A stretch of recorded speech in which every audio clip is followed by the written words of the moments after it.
정기택 증인에게 좀 여쭤보겠습니다. 증인께서 원장으로 재직하셨던 보건산업진흥원은 나라 돈으로 의료산업의 해외 진출을 지원하는 그런 일을 하시죠? 네, 그렇습니다. 네, 증인이 재직하실 때 최순실 씨의 단골 성형외과 의사인 김영재 씨 아내 회사를 중동에 진출시키라 이런 압박을 받은 적이 있나요? 직접 들은 적은 없습니다.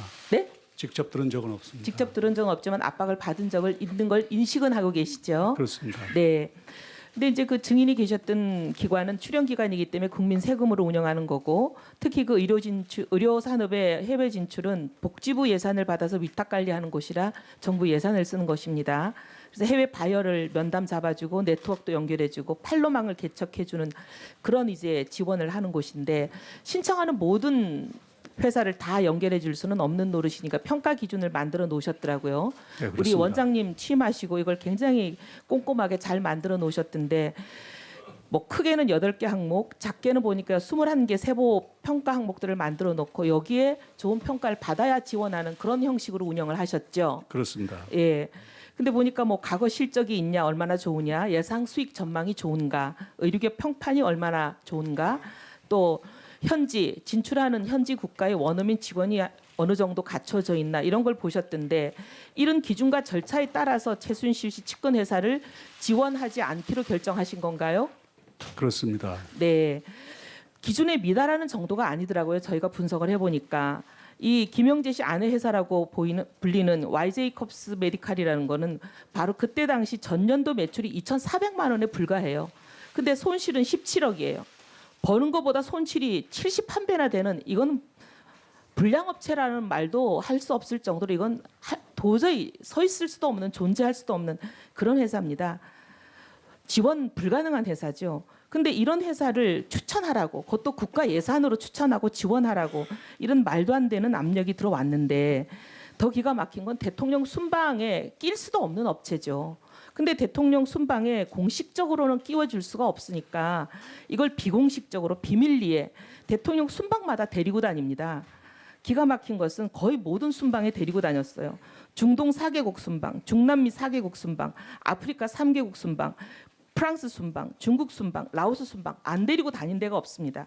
데리고 다니면서 그 나라의 국왕, 왕세자, 총리, 국회의장, 그 나라들의 강요들, 최고 인사들을 줄줄이 만나게 해주고 그 회사의 중동 진출을 도와줍니다. 기가 막힌 이런 상황이 특혜의 끝판왕이죠. 근데 이런 특혜도 모자라서 중동의 수출업체로 진출시키라, 이걸 국가기관에다가 예산으로 하라고 무리하기 짝이 없는 요구를 했죠. 근데 그것도 기가 막힌데, 그 요구를 잘 안 들어주고 잘 안 되니까 안 해준 국가기관 인사들에게 보복을 한 게 더 기가 막힙니다. 증인이 2015년 중동 순방 멤버로 원래는 정해져 있었죠. 그렇습니다. 그러다가 마지막 순간에 배제되었죠. 네. 근데 배제된 이유에 대해서 뭐 들은 게 있습니까?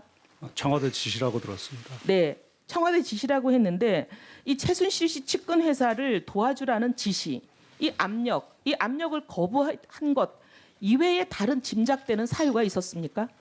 특별히 없었습니다. 없었죠. 누가 봐도 이거는 그 지시를 거부했기 때문에 보복당한 거라고밖에 안 보이고요.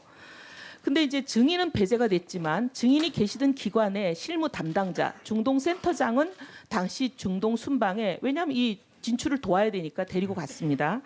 갔는데 현장에서 부당한 압력에 지속적으로 시달리다가 중동 현장에서 이 실무자가 도저히 못 견디고 중동 센터장이 사표를 2대 1로 증인에게 한국으로 보냅니다. 그런 적이 있었죠. 그렇습니다.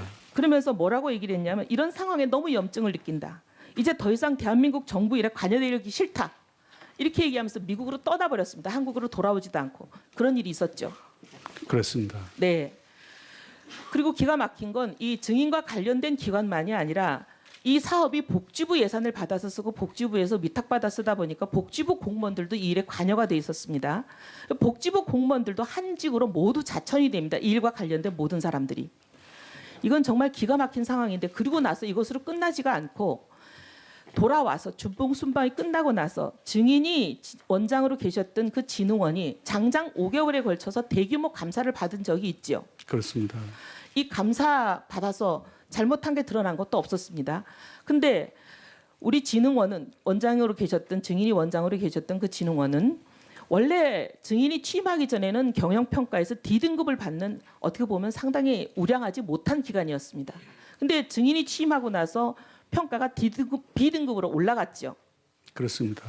사실 이렇게 보면은 불량한 기관을 우량한 기관으로 올려놓은 아주 어떻게 보면 표창을 받아야 되는 증인인데 그 B등급으로 평가 결과가 나고 나서 이틀 만에 증인에게 사퇴 압력이 오지 않았습니까? 그런 사실이 있나요?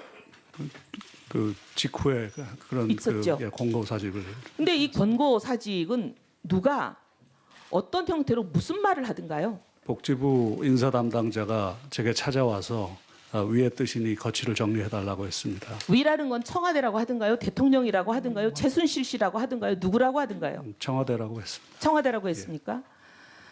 기가 막히는 상황입니다.